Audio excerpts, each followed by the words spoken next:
Oi, oi, bom dia, boa tarde, boa noite, seja bem-vindo, bem-vinda a mais um vídeo. E se você não me conhece, eu me chamo Lucas e convido você para ficar até o final desse vídeo.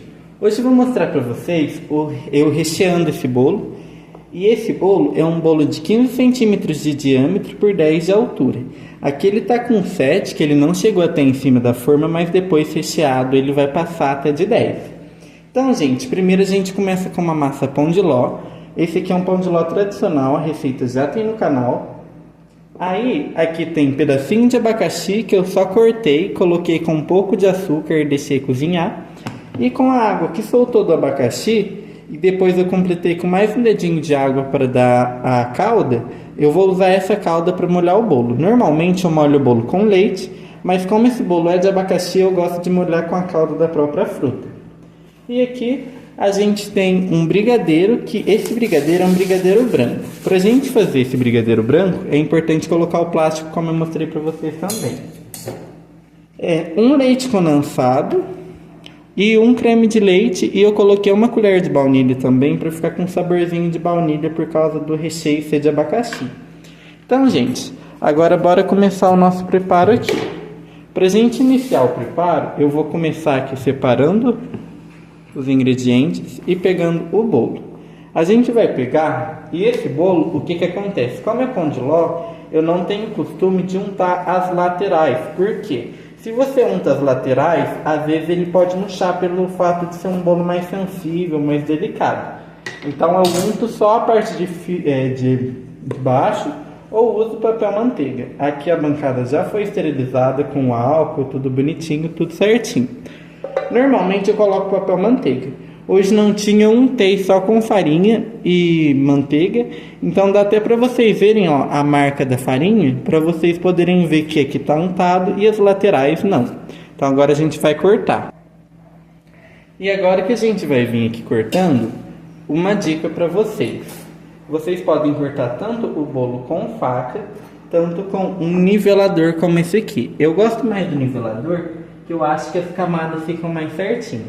O nivelador você pressiona, dá uma firmezinha aqui no bolo e vem fazendo esse processo de um lado para o outro, para a gente fazer como se fosse o processo da faca de serrar o bolo.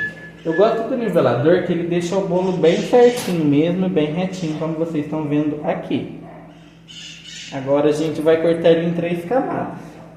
Porém, essa massa que eu estou mostrando para vocês, se vocês quisessem, vocês poderiam cortar sem problema nenhum o bolo aí em 4 camadas. Que eu prefiro uma camada um pouco mais grossinha de massa e de recheio. Mas se você preferir uma camada um pouco mais fina, pode sem problema nenhum fazer aí do jeito que você achar melhor. Agora a gente pega a forma que a gente assou o bolo mesmo e coloca um saquinho, que esse saquinho vai auxiliar a gente a montar o bolo. Esse saquinho é aqueles saquinhos que a gente usa para congelar carne, sabe? Que encontra em qualquer supermercado, e ele ajuda muito a gente deixar o bolo mais certinho.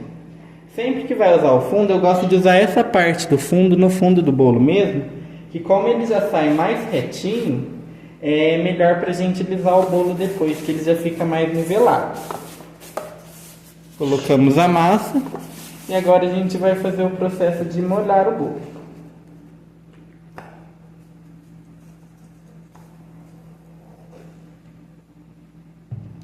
Aqui, agora muita gente mistura os dois. Eu prefiro colocar o abacaxi primeiramente e depois eu coloco o creme belga, que na verdade é o brigadeiro branco.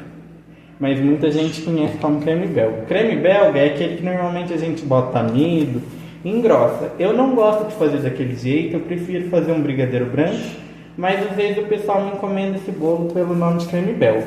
Ó, caprichei mesmo no abacaxi para não ter esse negócio de falar que não tem abacaxi. Agora o recheio, como eu falei, foi um leite condensado e um creme de leite, e essa medida é a medida perfeita para a gente fazer esse bolo aqui. Agora a gente vem, divide no meio e coloca metade aqui no nosso bolo.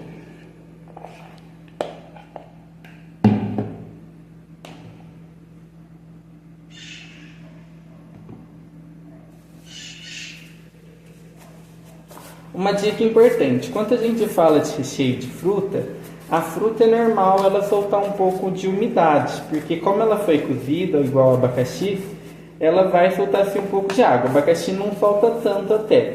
Mas se for, por exemplo, uma fruta como um morango, que é uma fruta que solta bastante água, a gente não pode molhar tanto o bolo como a gente molharia um bolo tradicional. Ó, tô usando essa parte que é a parte de cima aqui no meio. Você não pode molhar tanto como molharia um bolo tradicional, mas também não quer dizer que você tem que deixar seco, entendeu? Então é só a gente ir dando uma regrada.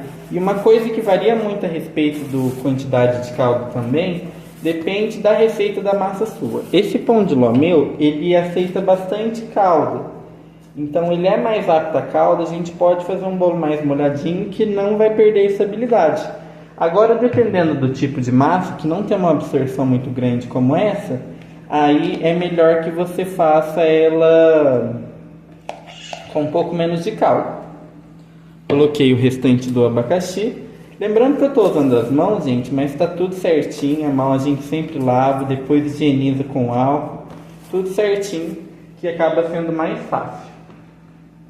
Agora a gente coloca o restante do recheio aqui. E a respeito desse bolo, como eu falei que é um aro 15 por 10, com esse recheio, como é um recheio cozido e a gente ainda coloca a fruta, vai ficar bem pesado. Esse bolo vai estar pesando 1,5 kg aí depois de finalizado. Se fosse um recheio de mousse, por exemplo, nesse aro, daria 1,1 kg, 1 kg. Então por isso que eu falo que o peso varia muito de acordo com o recheio.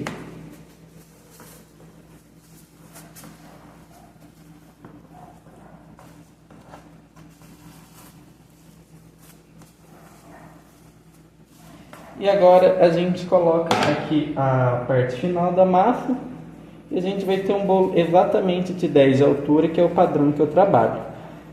Reparem que eu dou uma apertada aqui no final, porque esse bolo a gente está fazendo um processo de dar uma leve tensada nele, porque vai garantir o quê? Estabilidade, firmeza e facilidade depois para decorar, que ele fica bem niveladinho, bem certinho, além de não ter perigo do bolo quebrar e tudo mais. Agora eu venho molhando pela última vez aqui na parte superior. E aí a gente tampa e o bolo já está praticamente pronto. Só para a gente poder vir decorar. Então, gente, se vocês quiserem a continuação desse vídeo, deixem aí no comentário que vocês querem a continuação. Deixem um like, que é uma forma de eu saber se vocês querem a continuação decorando esse bolo, para vocês verem como que ele vai ficar depois de desenformado. Mas era isso, eram algumas diquinhas que eu queria passar para vocês a respeito de uma montagem correta de bolo. E isso auxilia muito depois a gente ter um bolo mais firme, que não dá problema na hora do transporte. Então esse transporte, se a gente faz com um bolo mal montado, vai ter problemas normalmente. Então agora que está desse jeito, eu vou levar para a geladeira e normalmente eu deixo de um dia para o outro. Esse bolo foi feito em um dia e eu vou decorar no outro e entregar para cliente. Eu indico que vocês façam a mesma coisa, mas Lucas não tem todo esse tempo. Então deixa pelo menos umas 4 horas aí nesse bolo na geladeira para depois você decorar. Então é isso, o vídeo de hoje foi isso, eu espero que vocês tenham gostado. Muito obrigado a todos que ficaram até aqui. Até o próximo vídeo, fiquem com Deus e tchau, tchau!